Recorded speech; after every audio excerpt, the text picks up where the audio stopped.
Hello and welcome to online edu classes of Brilliant Public School by Kailash Kumar sir. Today in this video we are going to study another important chapter of class 5 English, that is chapter 12, The Village Blacksmith by Henry Wadsworth Longfellow. So let's begin. Let us see about the poet H.W. Longfellow.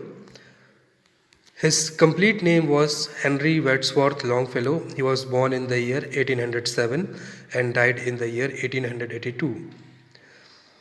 H.W. Longfellow was an American poet and educator. He was born in Portland, Maine, in USA. He published his first poem at the age of 13. He was an avid reader and liked reading stories set in foreign lands. He was well versed in several foreign languages. His works include The Song of Hiawatha and The Arrow and the Song. Many of his poems have been translated into 24 languages. The Village Blacksmith. Now, children, who is a blacksmith? A blacksmith is a person who makes and repairs iron objects and horseshoes. A blacksmith is a person whose job is making things by hand out of metal that has been heated to a high temperature. A blacksmith is also an artisan. Artisan is a skilled person who works with iron with help of a furnace, anvil, hammer, etc. Here you can see that these are the basic, important, necessary, essential tools of a blacksmith, like hammer, anvil, furnace. So without these equipments, a blacksmith cannot function his work. Now let us see about the poem, The Village Blacksmith. The poem, The Village Blacksmith, is a beautiful, purposeful, insightful, and meaningful poem. This poem was published in the Knickerbocker magazine in 1840. Longfellow used to pass a Cambridge smithy. Smithy is a workshop of a blacksmith. So he used to pass a Cambridge smithy every day as he walked to Harvard College, where he used to teach. It is believed that this poem is based on him. However, Longfellow told his father that the poem is based on their ancestor, Stephen Longfellow, who was a blacksmith. The poem is written as a kind of a ballad. A ballad is a form of poetry that tells a story in short stanzas. It tells us about the life of a blacksmith who becomes the metaphor for a purposeful life. We must learn from him his hard work and satisfaction. We can always make our lives happy. We can always make ourselves stronger. So, this is the message coming out from this beautiful poem, that we can always make our lives happy. We can always make ourselves stronger by our hard work and satisfaction. So, let us begin with our poem. Now, let us begin with the first stanza, first line. Under a spreading chestnut tree. Chestnut, the edible reddish brown nuts that grow on chestnut trees. This is actually a kind of fruit which generally grows on the chestnut trees. Here under the chestnut tree you can see in the second picture that there is a smithy of the blacksmith, or the workshop of the blacksmith, where he performs his tasks. And this is the first line. Under a spreading chestnut tree, the village smithy stands. The smith, a mighty man is he, with large and sinewy hands, and the muscles of his brawny arms are strong as iron bands.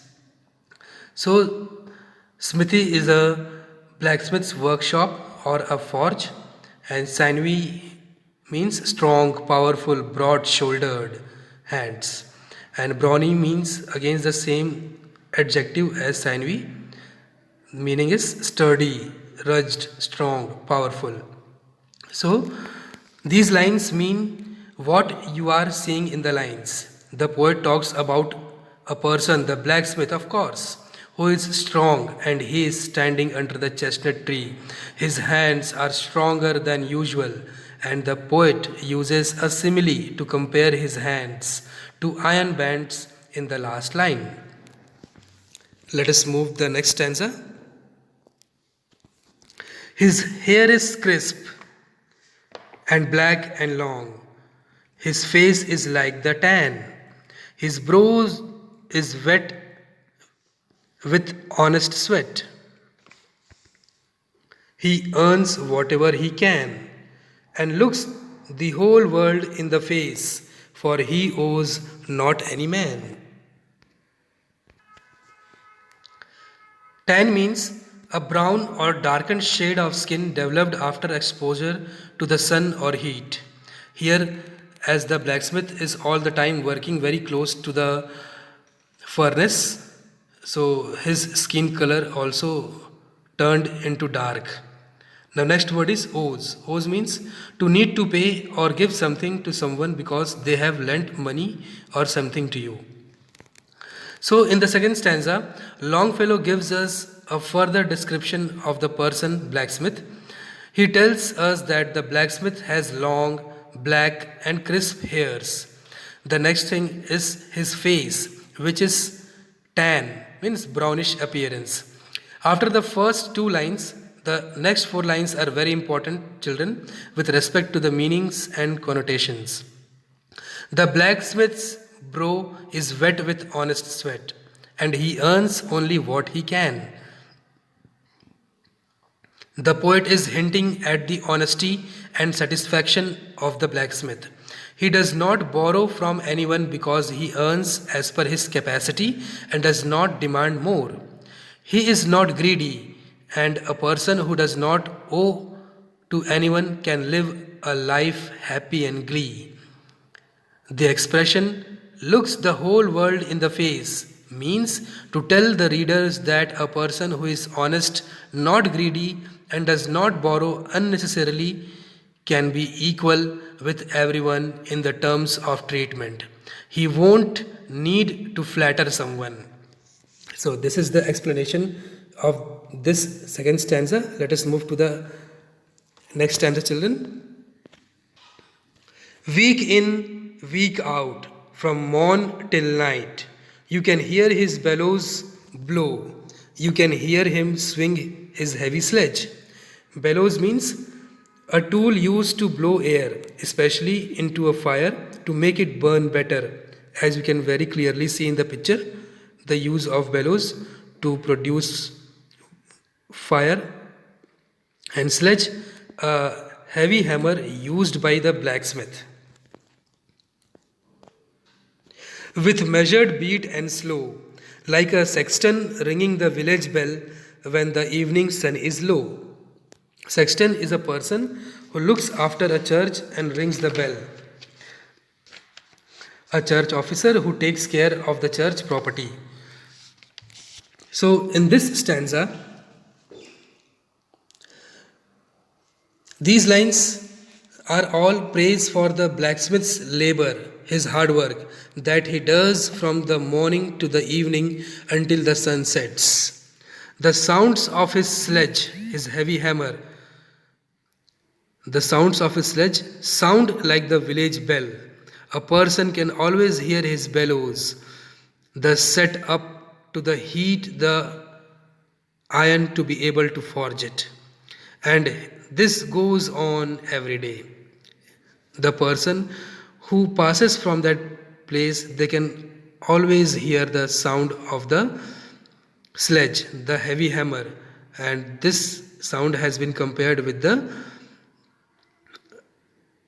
sound of the bell, which you can or which anyone can hear from far away from that place. Let us move to the next stanza. And children coming home from school look in at the open door. They love to see the flaming forge and hear the bellows roar and catch the burning sparks that fly like chaff from a threshing floor. Forge means make or shape a metal object by heating it in a fire or furnace and hammering it. Chaff, the husk or the dry outer covering of seeds of corn or other seed separated by winnowing or threshing. So, in this stanza, Longfellow tells the readers about the school children who, out of curiosity and admiration, love to see the blacksmith's work through the door, which remains open. Children love to see the bellows, which produce sounds like roaring. Children also love to see the sparks, which keep flying and produce a scene like the flying husks during the threshing procedure. Let us move to the next stanza. He goes on Sunday to the church and sits among his boys. He hears the parson pray and preach. He hears his daughter's voice singing in the village choir, and it makes his heart rejoice. In this stanza, the poet is relaxed and he is telling us about the soft side in the heart of this strong blacksmith who goes to attend the church every Sunday with his family. The blacksmith hears carefully the preacher's message. He listens to the prayer with joy and also loves to listen to his daughter's voice, who plays in the village choir. And all this Sunday episode, the poet says, makes the blacksmith happy and satisfied. Now let us move to the next stanza. It sounds to him like her mother's voice, singing in paradise. He needs must think of her once more, how in the grave she lies. And with his hard, rough hand he wipes a tear out of his eyes. Paradise means heaven, above the sky. Grave, a place for the burial of a corpse or death or dead body. Wipes means to clean or dry something by rubbing. So the poet continues the stanza from where he left off in the last one. Longfellow tells us that the blacksmith feels that the voice of his daughter is just like her mother, his wife, who has died, as if she is singing in the heaven. The blacksmith thinks about his wife in the grave, and tears flow out of his eyes. He wipes the tears with his hard and rough hands. In these lines, the poet seems to suggest that the outlook of the blacksmith is hardened, but he owns a soft heart which has emotions. Now, let us move to the next stanza. Toiling, rejoicing, sorrowing, onward through life he goes. Each morning sees some task begin, each evening sees it close. Something attempted, something done, has earned a night's repose. Toiling means extremely working hard. Repose means a state of rest, sleep, or tranquility. So, this stanza and the last one after it are very important, children. As I told earlier, Longfellow is a person who is a poet as well as a preacher who always tends to tell us the right path to go ahead. The blacksmith becomes his vehicle in this poem to tell us what should be the structure of a happy and satisfied life. The blacksmith spends his life working hard, being happy and being sad at times.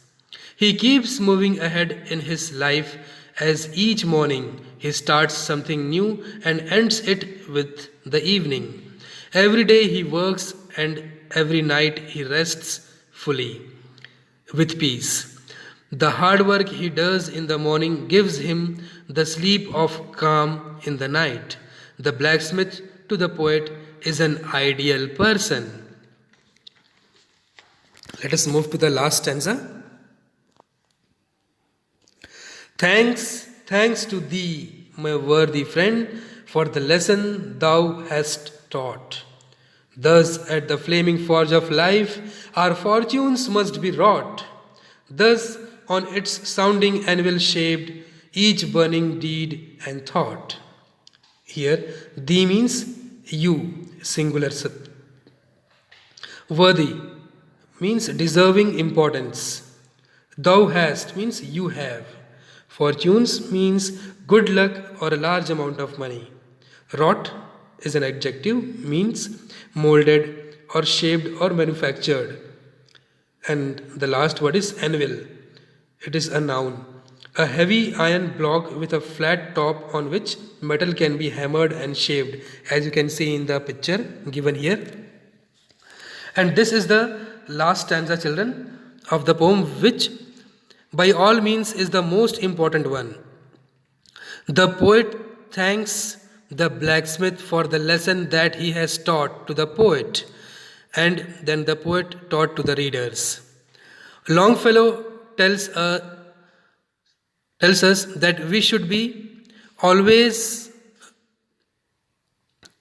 learn the lesson of hard work from the village blacksmith and never shy away from determination and labor, which will eventually build our fortunes. This world is just like the anvil on which we have to shape our deeds and thoughts to make ourselves a better person day by day. So, this is the poem, children. I hope you all have understood the poem. Now, let me conclude this poem.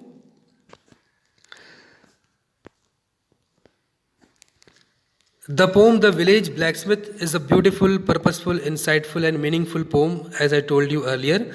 It tells us about the life of a blacksmith who becomes the metaphor for a purposeful life. We must learn from him his hard work and satisfaction. We can always make our lives happy. We can always make ourselves stronger. So, I hope, children, you all have very well understood this poem. So, thank you all. Have a blessed day.